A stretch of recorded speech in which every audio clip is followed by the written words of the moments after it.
Hello. Hey there, how you guys doing? We're doing great. How are you? I'm great, thank you. So I got to start off by saying I've heard your music and I think it's incredible. You guys are awesome. Um, and it's been really hard to find out what are your names because you have like a whole list of everybody, like from your director of your video to the person who does your colorist, who is amazing as well. But I don't know your names. I think you're Alex. Yes. Yeah. Yay. Okay, Yeah. I'm gonna guess. Some credits of our names in the because we made some DIY like the video or the music, the mix. So our names is there, but not as a band members. Yeah. Like Alex did the most of the edit of the video along with me. And the name you see in the director is mine. Vasiliki. Vasiliki or Vicky. I usually tell people from other countries to call me Vicky because it's easier.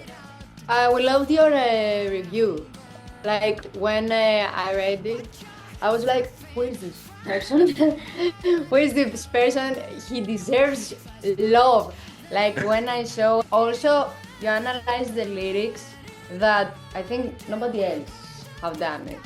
And I love that you gave it all attention in details that it needs. Like I felt so represented from what you wrote. So yeah, thank you. Excellent, thank you.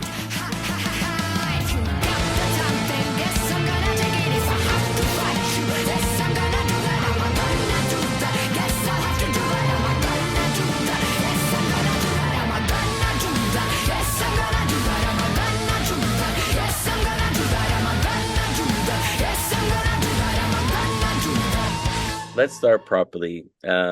Everybody who's watching Our Mind on Music here, I am really excited to be talking with two members of Part of the Theory. I want to find out what that means too.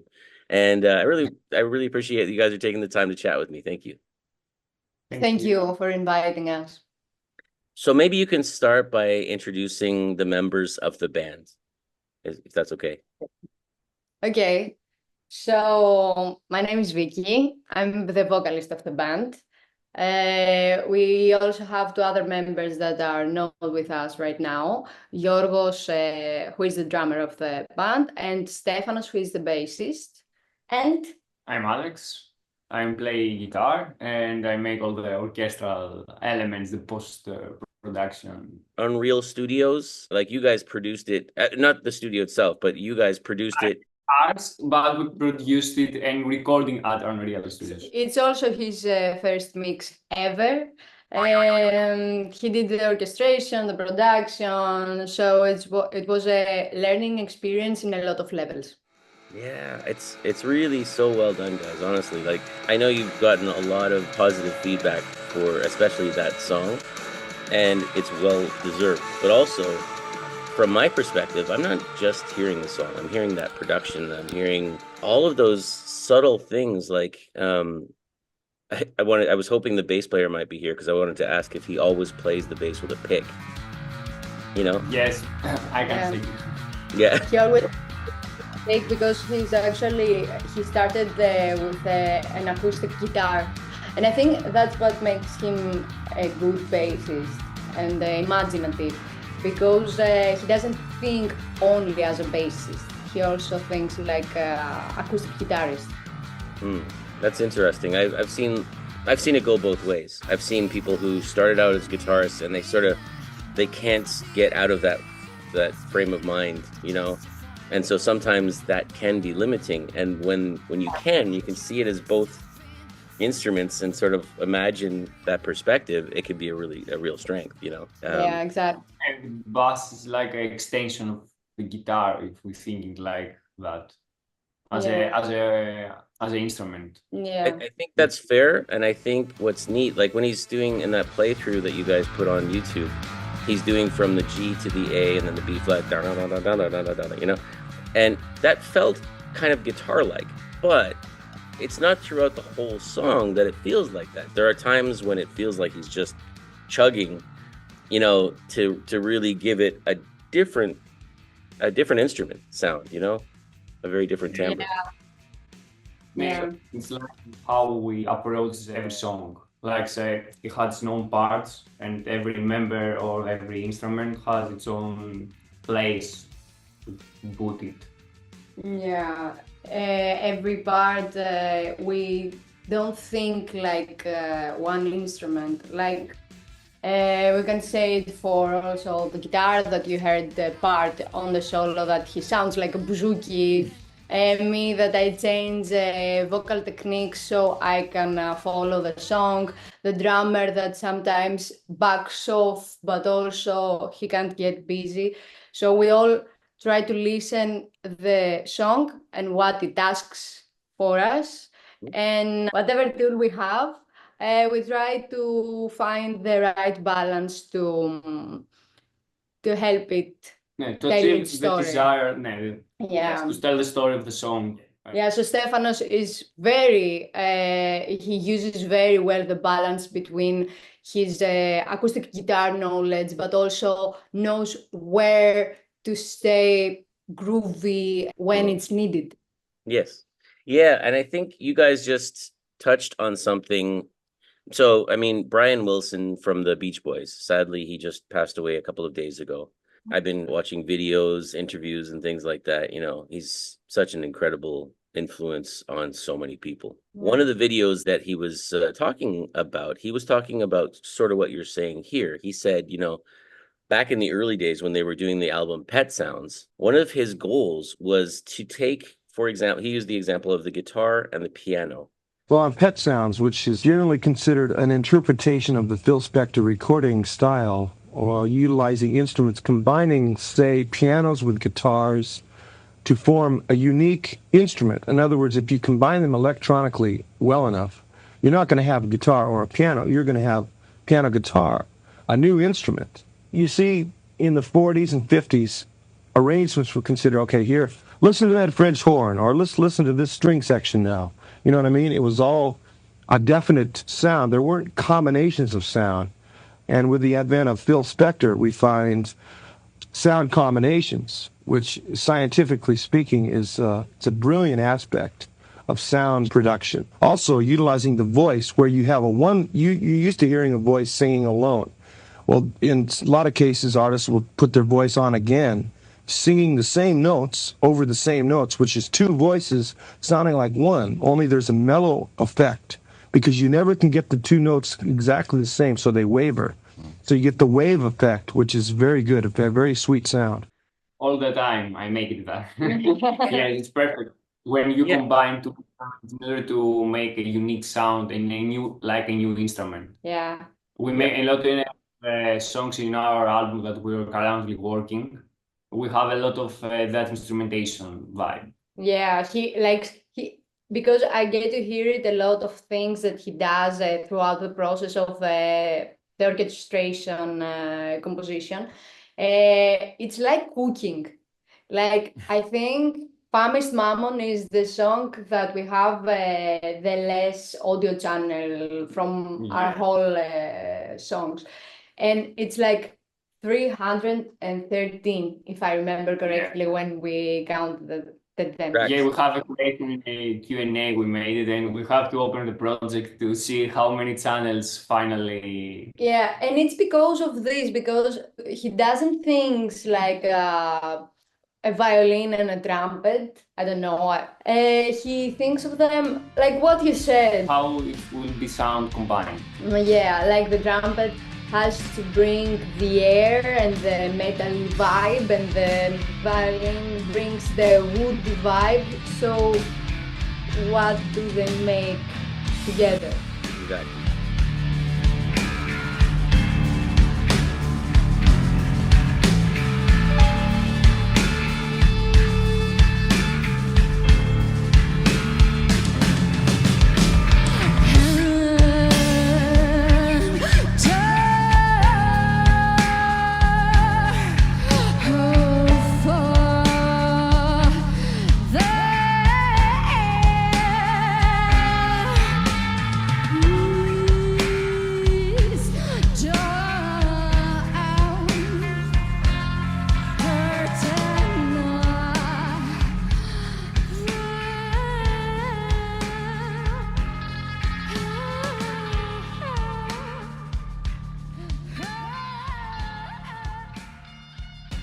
one of my things that I love about my job is that I get to arrange music for sometimes large groups, like the last performance just here at the school, we had 70 kids on stage, full orchestra, which was one of the best things, standing in front of that and you go dun, dun, dun, and then the song comes. Like, dude, it's like a magic wand. It's amazing. So, and that one of the things I love doing is playing with the balance of what you're talking about right now. Because sometimes it's really nice to have the cello stand out and just sound like a cello, And sometimes it's really nice to blend that so that the cello, the violin, the viola all together, it's like people go, what is that? That's, and that's what you're creating there, which is really cool.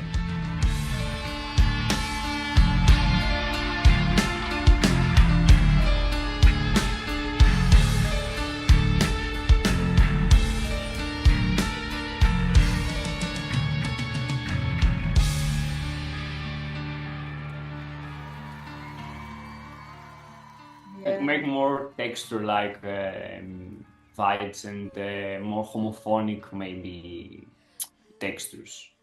I have to mention here, we're talking about the instruments, but one of the instruments that I love in your band is the voice. Like, you don't just use your voice to convey the lyrics. It's an instrument.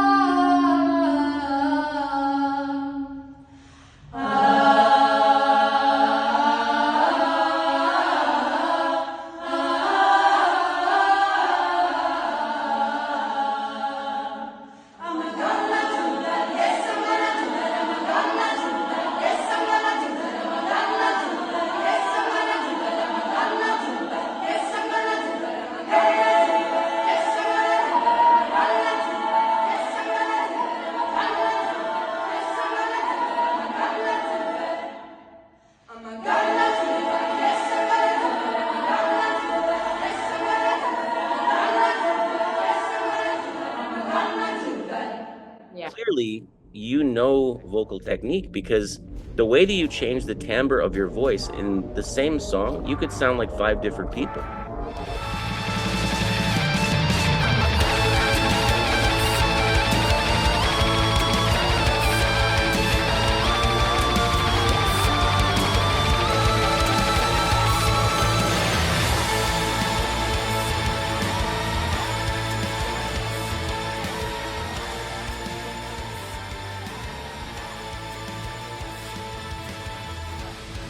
I listened to a few feedback about this. Like, some people are like, 5 people, it's not consistent. But at the other hand, I really get bored easily. And I don't think my place as a front woman that will sing a song. I actually think like another instrument to add. Lyrics are not just meaning, it's like it's more percussions. The vowels are also like, and I never think of it like I have to sound lyrically good, or I have to create something beautiful with my voice. This is not what I'm looking for. I'm looking for connecting with the band and adding an extra layer to it. So I cannot think like a vocalist. I have to think like a layer of the orchestra. Yeah, I totally get that. And whoever said that it's not consistent or whatever, I don't agree. I mean, maybe it's not, but that's part of what's cool. Like, when I listened to Famished Mammon, I heard like you said, it sounds like you say it better, but bazooki. Then when the horns come in, like the whole brass section thing, I was like, what? I did not imagine when I first heard that cool thing, I thought something big's gonna happen. Some strings are gonna come in, or a massive junk junk junk guitar, da da da da da da. And I was like, what? It really surprised me, and that doesn't happen often. One of the things that I find frustrating sometimes is listening to a song. It's like watching a movie and you already know what's going to happen, that guy's gonna end up with that girl, and this is gonna happen, and this is boring. Why are we watching it then? So along those same lines, your arrangement of that song particularly threw me in a really good way. And then I heard your voice, and I was like Sinead. I said in the blog post, I said it sounded like Sinead O'Connor from her Lion and the Cobra album, which I intended as a compliment. I mean, it's amazing. I get it. I love her. And then actually I played it for my daughter this morning. She said, "Oh, it sounds like that's that Canadian singer." And I said, "Alanis Morissette." And she said, "Yeah, that's it."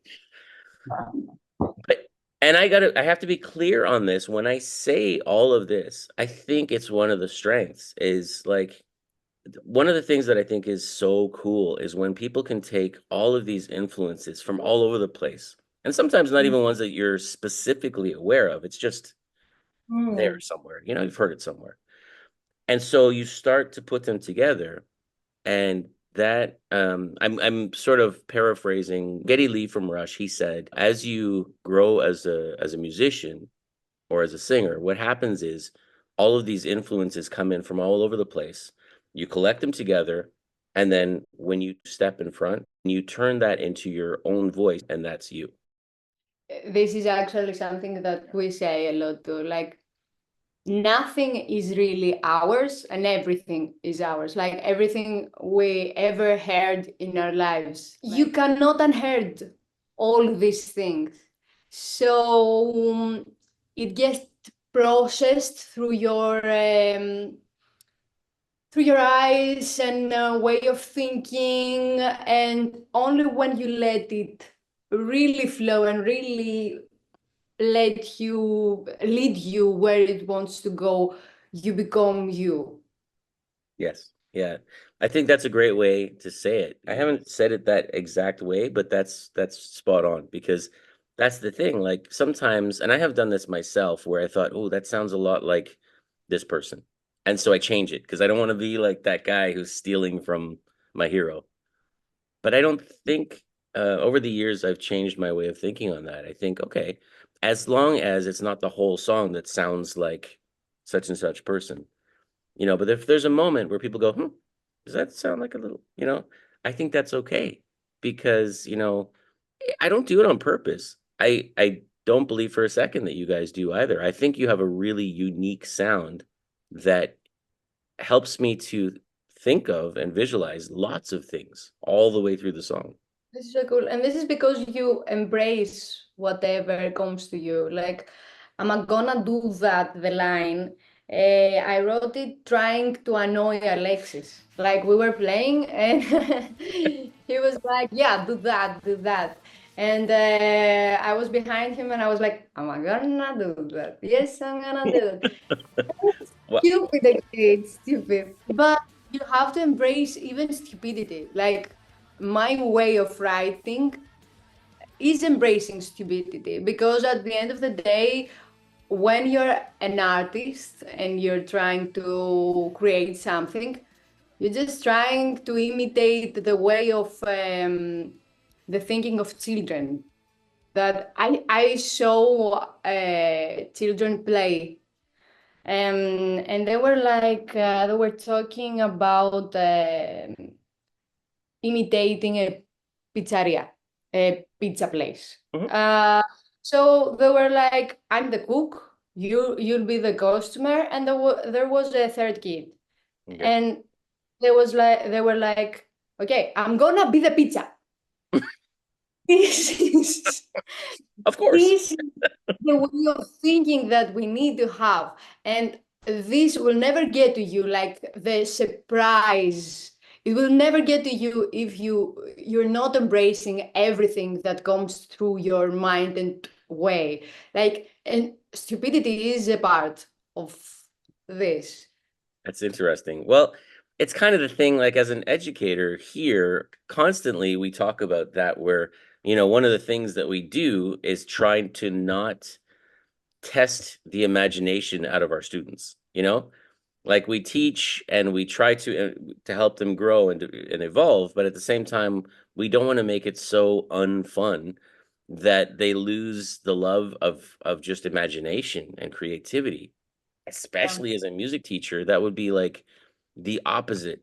If I took away their creativity so that they could play notes more accurately, what you're saying about your vocal, if you're worried about pronouncing every syllable perfectly instead of that percussive sound that became a huge hook in that song. And I think just that, like what you're saying, I think it's really clever.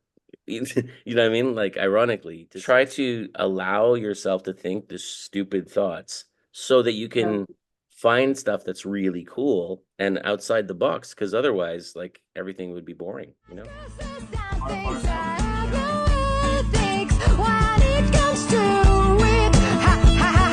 If you got the something, yes, I'm gonna take it. If I have to fight you, yes, I'm gonna do that. I'm gonna do that. Yes, I'll have to do that. I'm gonna do that. Yes, I'm gonna do that. I'm gonna do that. Yes, I'm gonna do that. I'm gonna do that. Yes, I'm gonna do that. I'm gonna. First song from the album, we have a part that is a more orchestra part, and we call it the machine part.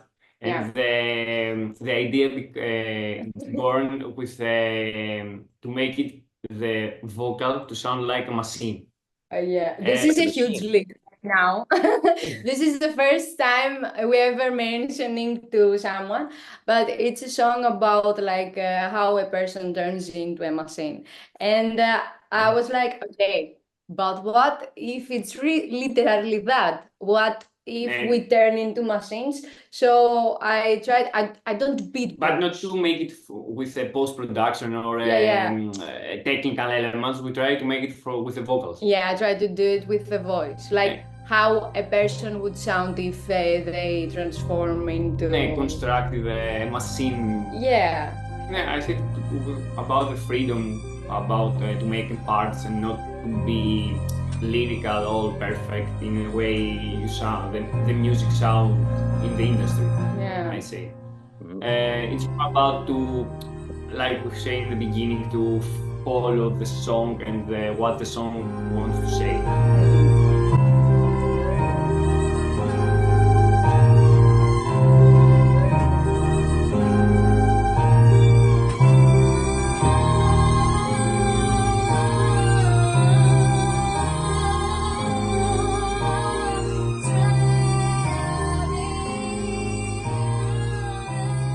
So let me ask you about that. How does that look for you guys in practical terms? Like, how does a song that you guys do typically start? For example, Alex, do you come with a guitar riff and say, okay, guys, here's what I got.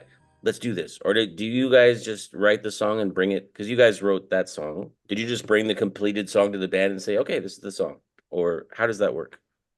About every song is different. Every part of the song is different. Some parts beginning with, like you said, a riff.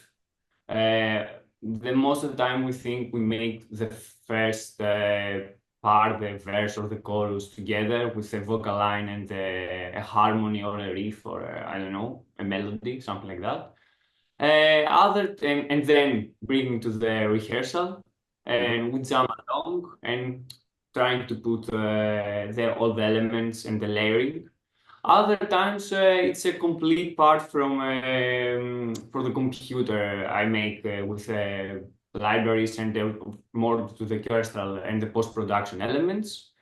And other times it's just like a jam in our studio where it's happening at the time with no something to straight forward to this direction in the beginning, and from then we start to building and to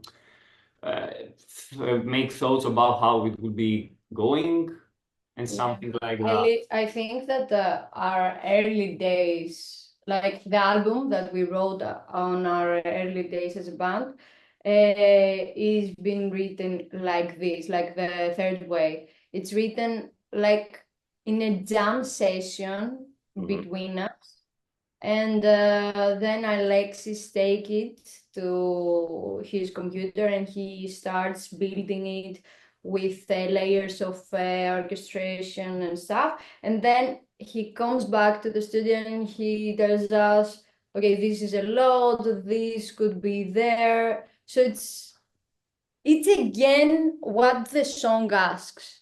Like if song is very complicated and very, like, one of the songs of the album is like that.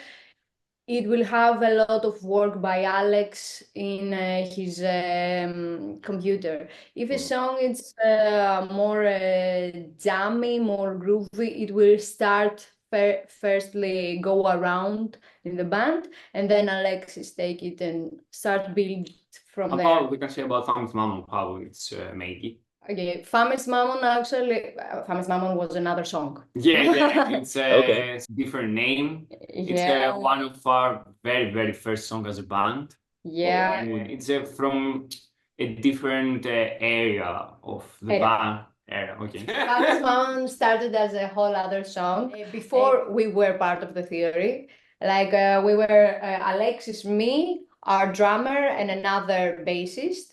And it was, Not only band, we have a piano player, but yeah, also a piano player. Okay. And it was a classic rock song. And this is the only way I could think of it. And the only same thing that they have, I think, it's the guitar riff. This Yeah, is the only thing that we get. And also the chorus, the chorus, peace, I have no this. this Mhm. part and the part with the trumpets, but without the trumpets, only the riff and the drums. Yeah. Yeah, it was a whole other thing. And then when we were part of the theory and we kind of found our identity. And this is what we were talking before. Like when we started, we weren't stupid enough to let ourselves embrace new things. We were like, yeah, classic rock. This is what we're writing. And when we found our identity, Alexis took it and just started building. Our new bassist wrote this riff over the drums, yeah, over the drum. The verse where the lyrics come with the bass line. Yeah, It's written in rehearsal over a drum part. yeah. The drum part. And then I take it to the post and make all the post elements and texture behind. Yeah. So it's whatever. And the lyrics written in the lyrics were written half on studio, and then I had to make sense out of them. Yes, I actually understand exactly when you said that. I was like, yeah, I've been there. I had things where I was like, oh, I love that line. I'm not really sure how it connects to those other lines though, so we kind of have to go, you have to weave it a little bit, Yeah, exactly that. I think, yeah, I mean, that makes a lot of sense to me because the thing is, every song is like a person. It's got its own personality, its own story, its own background, everything. So it makes sense what you're saying, that it's not always the same way. I think it's a little bit shocking to me that it started as a classic rock song and became this epic thing. Like, do you guys have a recording? Would you be willing to share a clip of the original version for people to hear? Yeah, maybe we have made some. I think we have a live. We have a live with this.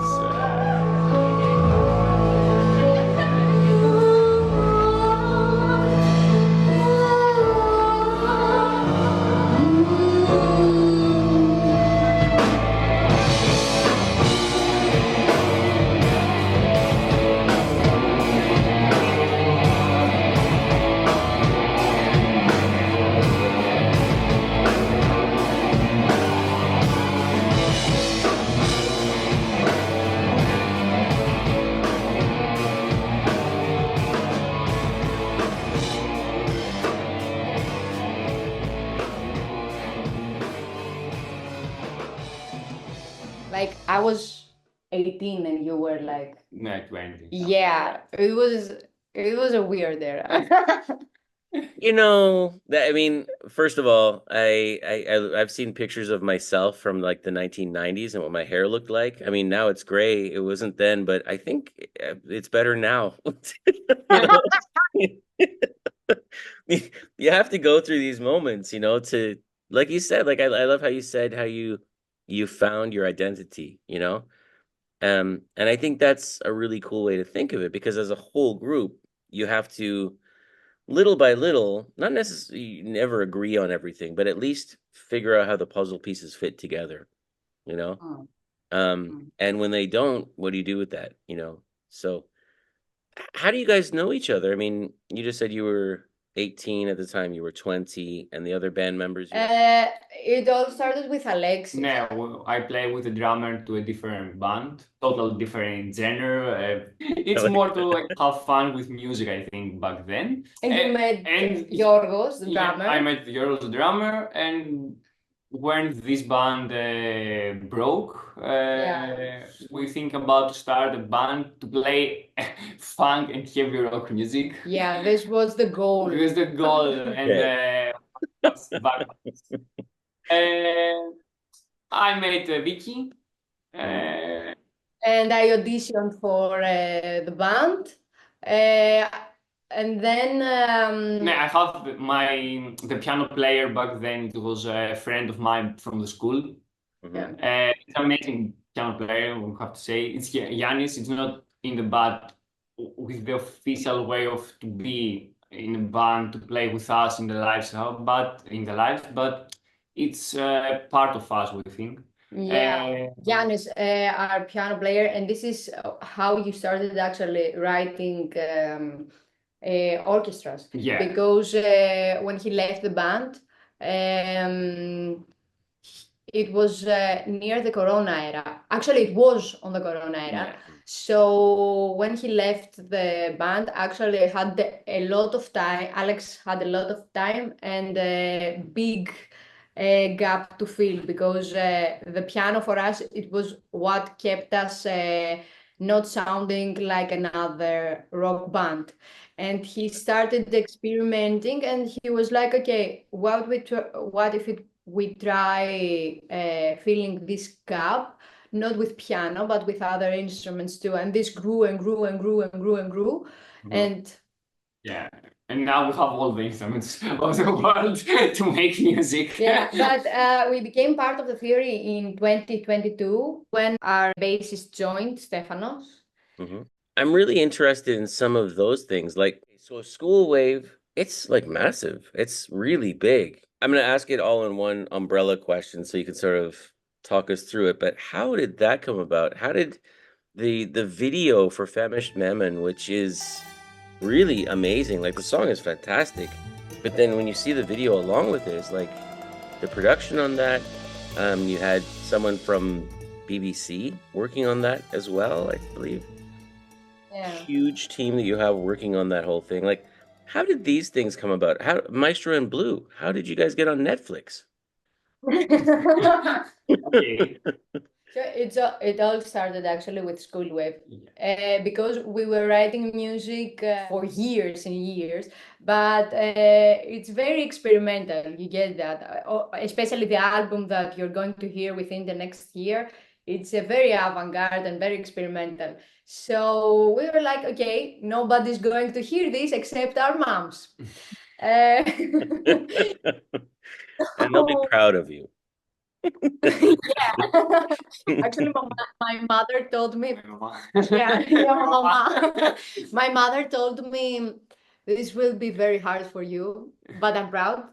And my father, when he came to one of our gigs, I asked him, did you like the music? Did you enjoy it? And he was like, you're a great dancer.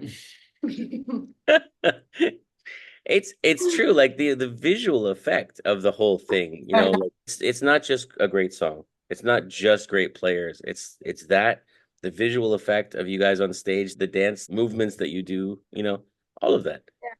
But it all started with Schoolwave because it has a huge audience of its own.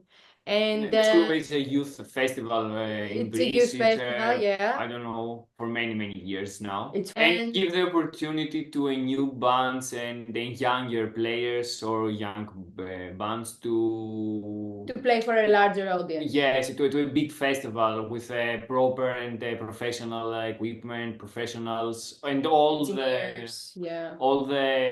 behavior to us is like that, like we're professional. Very professional. A professional gig. And it's the only festival you can get in without having a material Published. Published. You Yeah. play with your original music. We give an audition. Yeah, you play live for them. You get in a studio and play live for some people in the industry. If you know Rotten Christ, they're a metal band here in Greece. Sometimes we have people from that. Also, there were the music arranger of Maestro in Blue. It's, I think the music director. Okay, music director The of composer Maestro. is another person. Okay, sorry. There are a lot of people that are already there in the music industry, and you get to play for them. And if they think that you're going to do all right in the festival, you get in like this.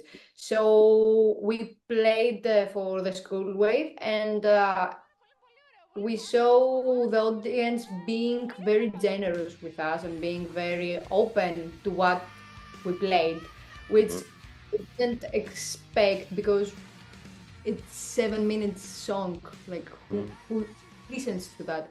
And that was that was like a boost for us. It was okay. Actually, maybe there are people that will get our music and will accept us for who we are, and why not give it a shot? From then, Christos Ioannidis, which is the organizer of the main organizer of the Schoolwave, suggest us for the Netflix.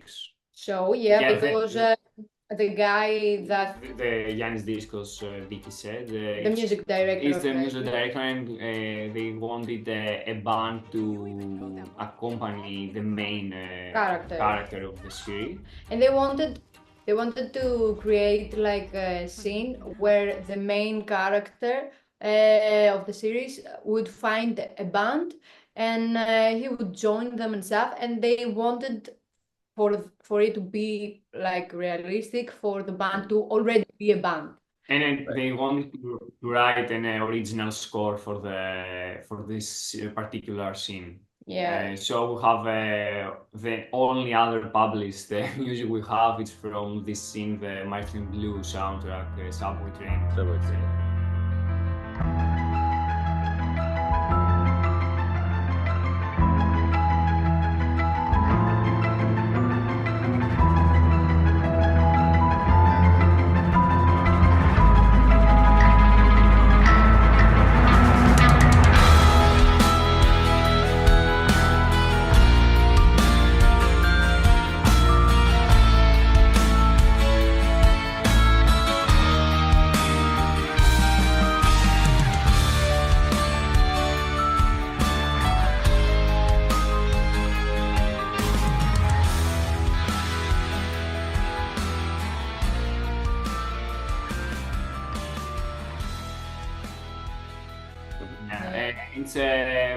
It's one of our songs, but it changes accordingly to the director suggestions and what he particularly wanted for this scene. He wanted something very specific, so we tried to mold it into what he asked us. Then after this, we were like, okay, we're out in the world, not prepared. Like people started listening to the song of the scene, and they were like, okay, where are your songs? And we are like, okay, we have to give something to the world. So it's time where we think we are going to record and produce Famished Mammon. Yeah. It's about 2 years, I think, behind. Yeah. The whole thing started not on the composition side, but to the recording stage and the production stage. The production stage. We have a particular vision for what we like the song to be. Yeah, and the visual. And the visuals after. And we have to remix it and reproduce it. And yeah, so we met a lot of people. It was very hard sometimes to translate your vision to someone else, but also most of the people that are working on that jobs, they show it like a job, what they have to do. It's see like a job, and they didn't give it time to actually see where it's going. Mm. And we were like, okay, you don't need to do that. It's not your project. We understand it. This is why Alexis did the mix.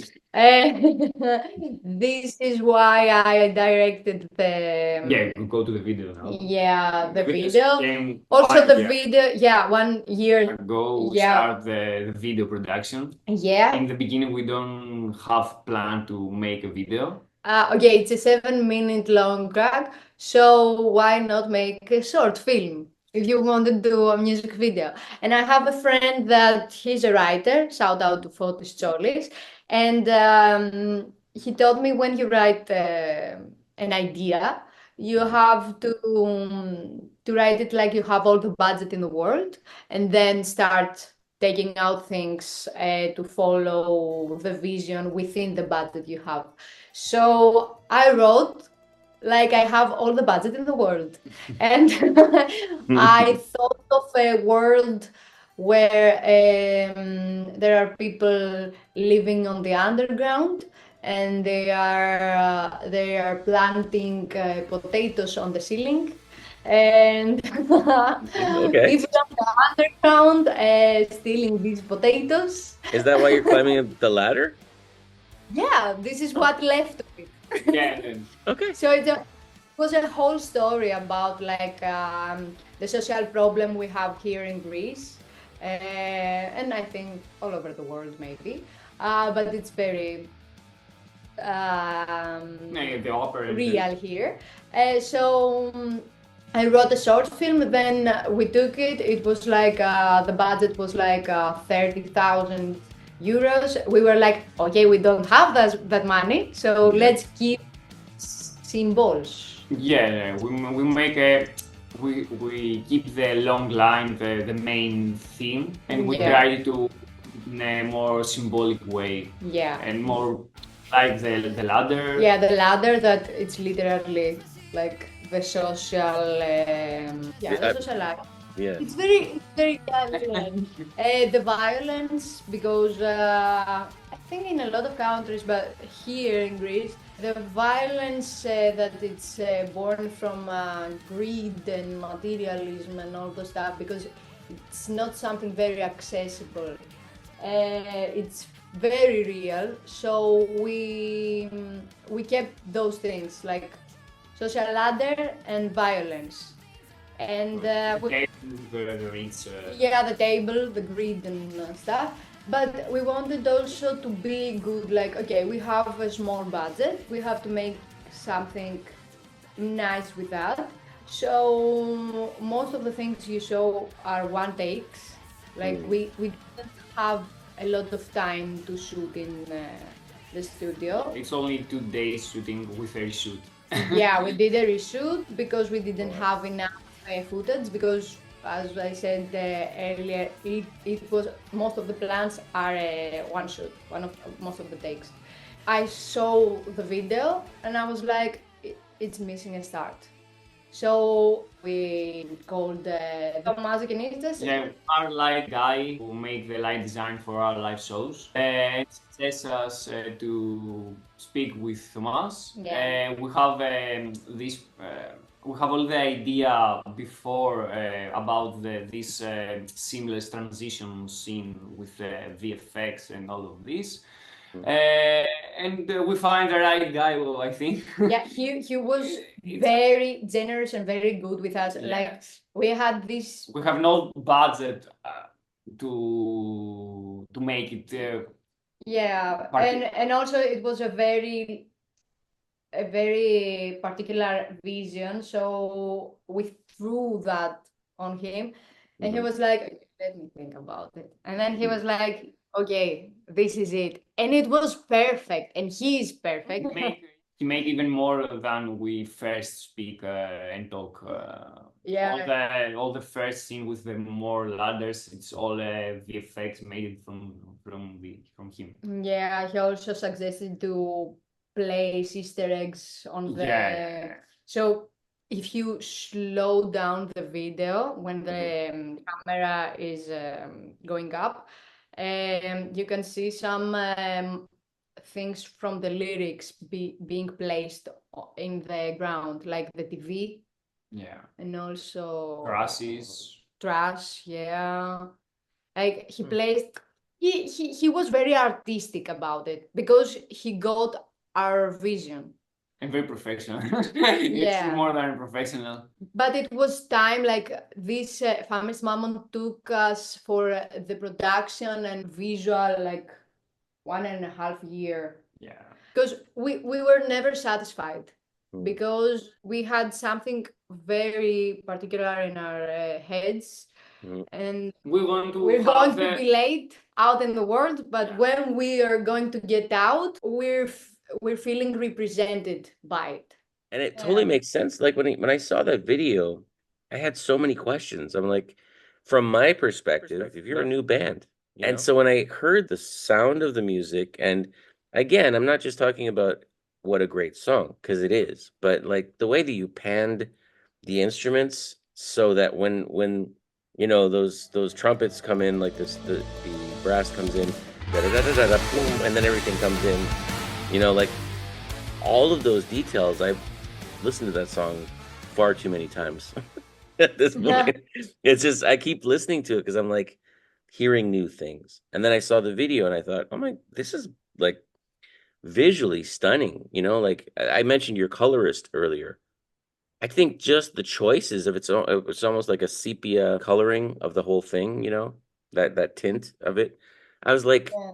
seriously, every single detail that I think of. And now I understand because it's, you know, you keep going back and you keep on tweaking it, you know. How do you feel now? Do you feel like, okay, that was it? That's yes, we're really happy with that. Because I've heard a lot of musicians that put out ingenious stuff and they go, I don't like that little thing that happens there. You know, like, do you feel like this is exactly what you wanted it to be? We think we are this band. All the time we want to refine and make it better. Yeah. We are very happy with the result, I think. Yeah, but also it's not ours anymore. Like Mm. it's our audience. Like before releasing it, I was not so satisfied because you always can find Have stuff. but people give it their own thoughts and hearing it in a new way and giving it their own interpretation. It helps looking it through the other's eyes, Mm. and it doesn't matter anymore. Like all the details we could fix and all the things that bother us that are always there, they don't Mm. matter anymore because it's not our own anymore, it's the audience. Yeah. Like I love what you guys did on Instagram is that you showed the audience a lot. You said featuring these amazing people, something like that. Because I think that's part of the magic of it is we create this thing, but then it's the perspective of everybody else. You mentioned earlier about it's like food because it's like spices. In fact, I just released a collaboration that I did with a fantastic guitarist from the United States, Mickey Maffei. I wrote a song. It's called Into the Dark. And it was an instrumental thing, but I thought, it's missing some spices, you know? It's missing something. And I thought, I wonder if Mickey would play on this because he's not just quote unquote a guitarist. He's like this amazing songwriter and his vision is amazing. So I invited him and he said yes. And he played. And I felt like I'm saying all of this to say that when I released it, I said, thank you, Mickey, for adding all the spice. You know, because that's what it is. It's like you could make a really nice pizza, but it has no oregano on it. It's kind of like, or no garlic. You know, you'd be like, well, it's a very nice piece of dough. You know? Yeah, And so I get that.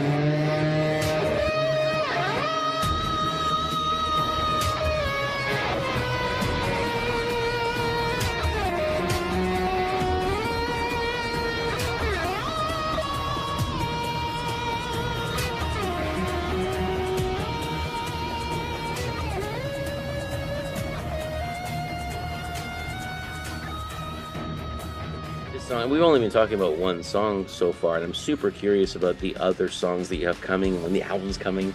The Vikings, I mean, like, holy cow, you're like an opera singer in that song, you know?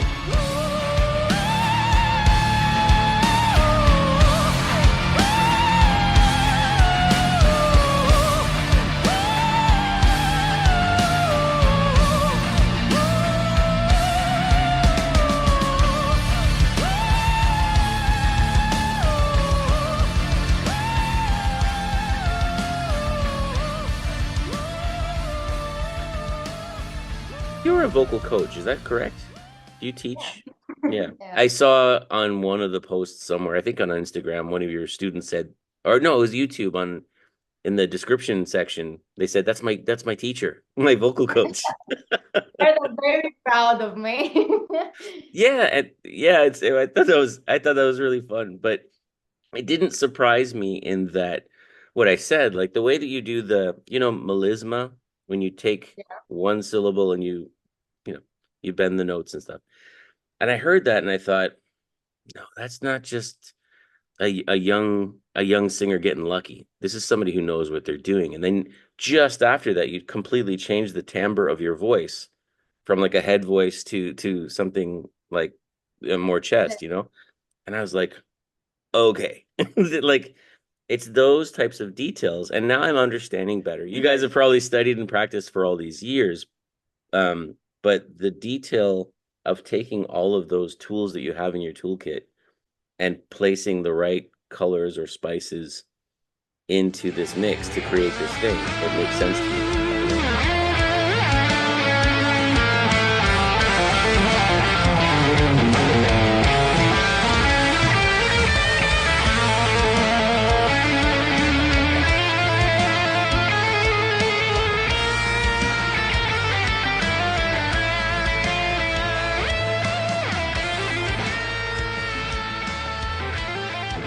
Where are you guys with your album? You said it's going to be another year for the album. So how do you plan on releasing that so that people like us who are like dying to hear more, like don't make us wait a year, please.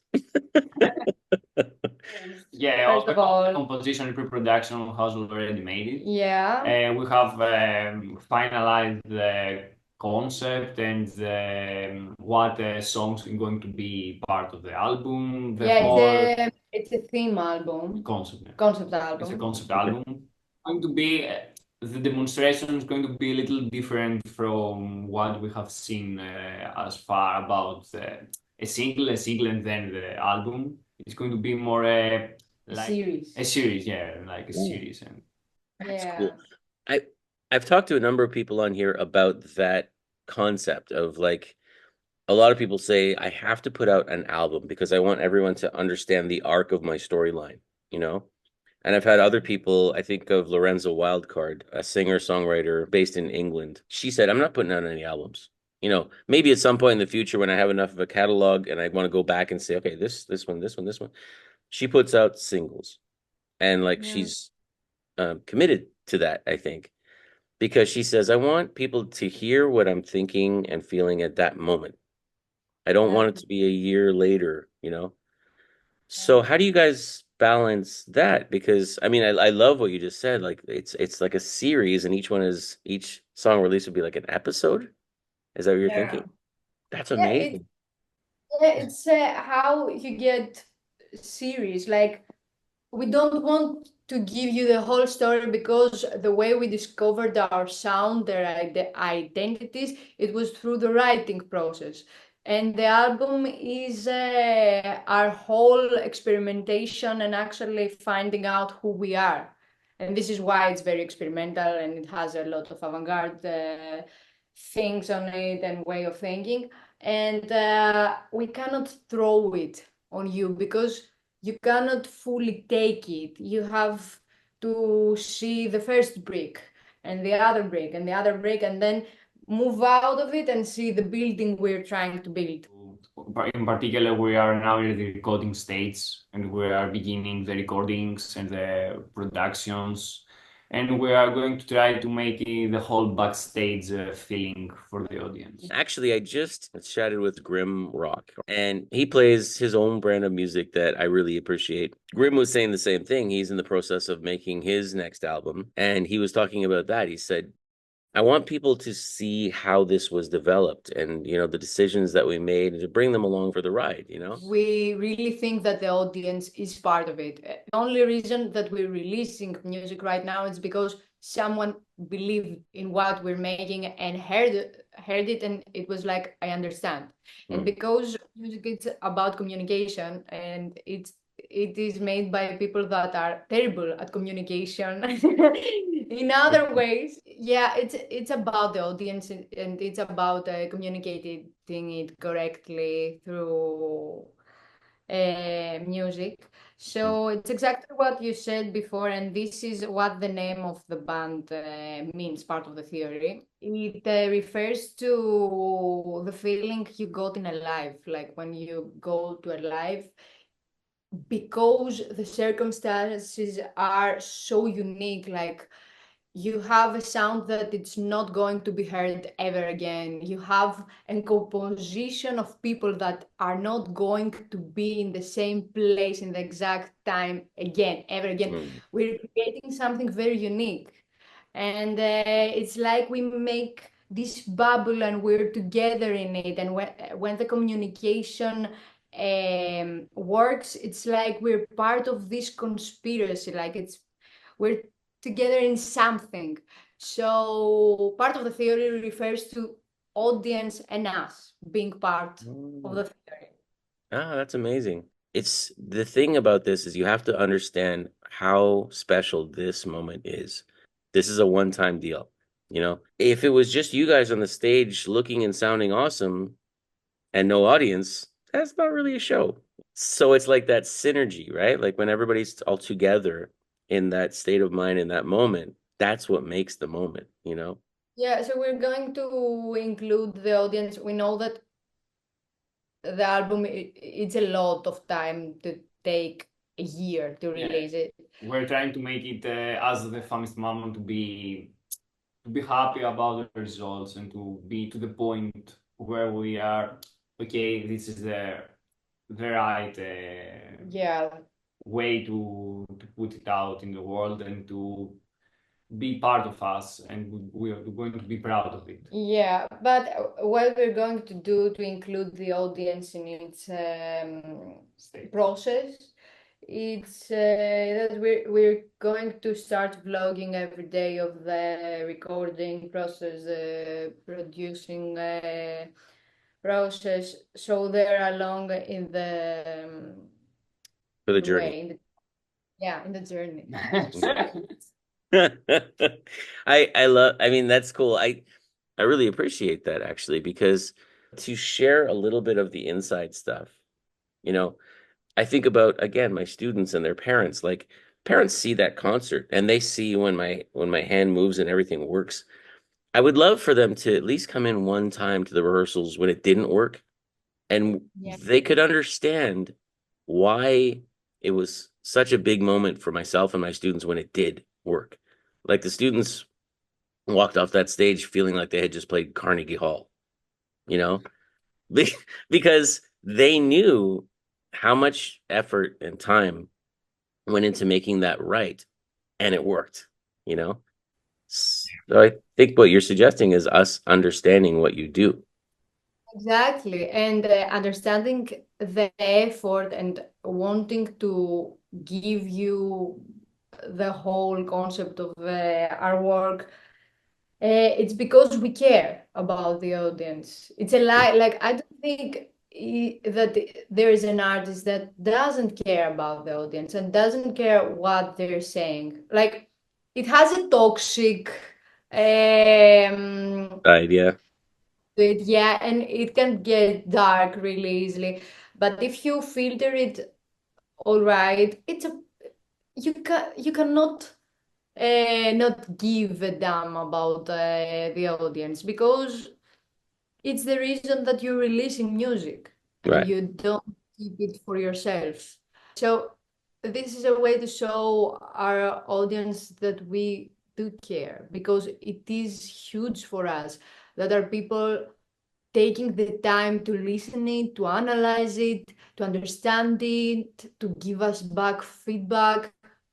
This is a form of love, and whatever we do as artists is because we're in search of love. That's interesting. A form of love. I mean, it's interesting because when I think about even this podcast, it's not specifically my art, but I put a lot of time and effort into this and, you know, contacting people to speak with and then having these great conversations and then the editing that I do afterwards where I insert images and videos and that. And I feel like that sometimes I don't get as many views as I would like. But then somebody writes a comment in the comment section and just says, "Oh, thank you so much. I learned from this episode," or "Thank you so much. I really enjoyed this music that I had never heard before." And it feels amazing. For me, the connection is with the people that I make a connection, not how many people are viewing, like what's my view count. If it's only one person, but they really feel it, the value of it, that is what matters to me, not 1,000 views. Exactly. One of the things I'd love to do before I say thank you again is I love to ask, is there something that you wish I had asked that I didn't ask? I don't know. Is there anything? I think We'll have a no. perfect conversation, I think. Yeah, it's actually It's more yeah. musical and it's perfect. Yeah, we loved actually the interview because it was very like you understand what musicians like to talk about. Yeah. Thank you so much, guys. I really appreciate what you're doing. I appreciate you took time to talk, and I hope we can talk again sometime. Thank you for the interview. you. Thank you for the blog. It was the perfect review. Like, we adore you. We want to learn more from you and for you. We wanted to ask about you, but we're going to speak. Don't forget to like and subscribe. Good night.